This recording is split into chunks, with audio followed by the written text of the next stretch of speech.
Pembelajaran 3. Indonesia memiliki pahlawan yang sangat membanggakan. Mereka berjuang untuk membantu orang lain. Kamu sudah belajar tentang memar. Sekarang kamu akan belajar tentang cedera luka dan lepuh. Kamu akan dapat menolong teman atau mereka yang membutuhkan. Nah, perhatikan gambar berikut. Jika terjadi cedera luka dan melepuh, apa yang harus dilakukan? Nah, perhatikan di sini ya. Di sini ada luka karena jatuh dan melepuh karena terkena air panas. Nah, apa sih yang harus dilakukan ketika mengalami luka karena jatuh saat bermain? 1. Bersihkan bagian yang terluka dengan sabun antiseptik.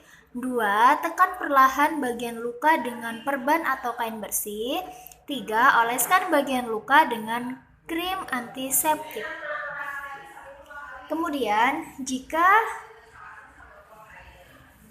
terjadi cedera melepuh karena air panas, yang harus dilakukan adalah 1. Dinginkan bagian yang lepuh dengan air. Ingat ya, dengan air. 2. Bersihkan dan keringkan. 3. Balut longgar dengan perban. Artinya dibalutnya jangan terlalu kencang, harus longgar ya. Karena kan itu ada luka lepuhnya. Kemudian yang keempat, jangan mengompres luka bakar dengan es ya.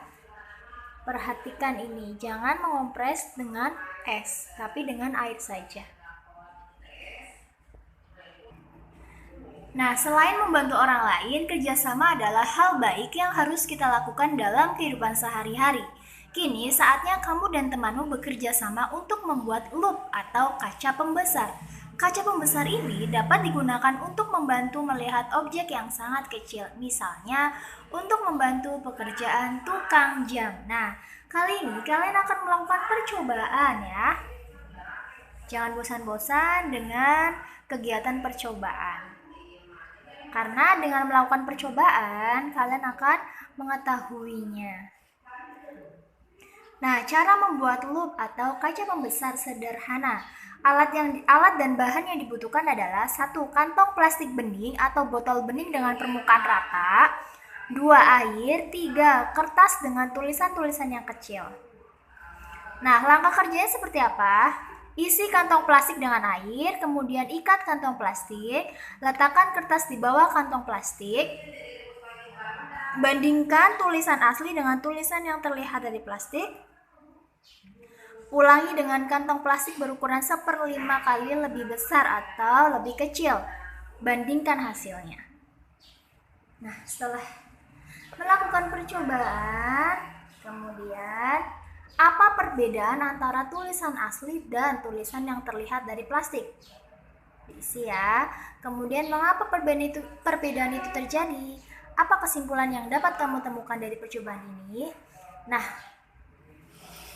setelah kalian melakukan percobaan itu, tulislah laporanmu. Nama percobaannya apa? Tujuan percobaannya apa? Nah, perlu saya terangkan, saya tegaskan di sini, percobaan ini itu ada hubungannya dengan sifat cahaya, yaitu dapat dibiaskan. Nah, percobaannya apa? Tujuan percobaannya apa? Alat-alatnya apa? Langkah kerjanya seperti apa? Dan kesimpulannya. Nah, kamu sudah belajar tentang Sultan Hasanuddin dan nilai-nilai pahlawannya. Sudah ya, kalian sudah menyimak video tentang Sultan Hasanuddin. Kamu sekarang akan belajar nilai-nilai kepahlawanan Sultan Mataram, yaitu Sultan Agung. Sultan Agung memiliki peninggalan dalam bidang budaya, yaitu seni dan kalender Jawa. Peninggalan beliau itu mewarnai budaya masyarakat Jawa. Sultan Agung Sultan Besar. Sultan Agung adalah salah satu raja terkenal yang hidup pada masa Islam. Beliau adalah Raja Mataram. Sultan Agung memerintah antara tahun 1613 sampai 1645. Di bawah kepemimpinannya, Mataram berkembang menjadi kerajaan terbesar di Jawa dan Nusantara pada saat itu. Selain dikenal gigih melawan Belanda, Sultan Agung juga diketahui sebagai budayawan. Sultan Agung memberi perhatian besar pada kebudayaan Mataram beliau. Sultan Agung memberi perhatian besar pada kebudayaan Mataram. Beliau memadukan kalender Hijriah yang dipakai di pesisir utara dengan kalender Saka yang masih dipakai di pedalaman. Sultan Agung juga dikenal sebagai penulis naskah sastra Gending. Sultan Agung menetapkan bahasa Bagongan sebagai bahasa yang harus digunakan oleh bangsawan dan pejabat di lingkungan keraton untuk menghilangkan kesenjangan. Nah, setelah membaca teks ini, kalian akan mengetahui tentang Sultan Agung. Sultan Agung adalah salah satu raja terkenal di masa Islam. Ia adalah Raja Mataram. Sultan Agung memerintah di tahun 1613 sampai 1645.